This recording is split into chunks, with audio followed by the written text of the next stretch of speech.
Hello বন্ধুরা, আজকে চলে এলাম আরও একটি নতুন ভিডিও নিয়ে।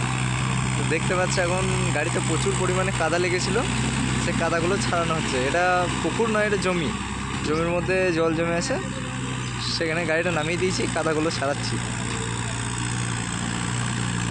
রাস্তায় যা চাপ, কাদাগুলো না ছাড়ালে আরও যে অন্যান্য গাড়িগুলো আছে সেগুলোরও অসুবিধা হতে পারে, ওই জন্যই কাদাগুলো ছাড়িয়ে নিচ্ছি জলে।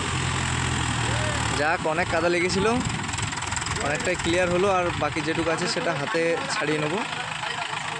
এই সিজনে আমার গাড়ি এই কাল থেকে চালু হয়েছে। হ্যাঁ, এই পাশটা পুরোটা ক্লিয়ার হয়ে গিয়েছে, আর কিছুটা বাকি আছে। ওই ভেতরে পানি মারো আর হাতে করে হাত ভরে টেনে দাও, ছেড়ে যাবে।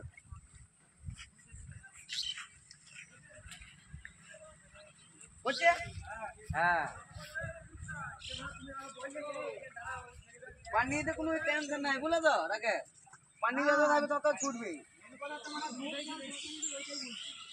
আর ওখানে যে চিটচিটে কাদা না, ধরে নিচ্ছি। ঠিক আছে বন্ধুরা, আজকের জন্য এতটাই। আবার পরবর্তী ভিডিওতে দেখা হচ্ছে। ভালো থেকো, সুস্থ থেকো, গুড বাই।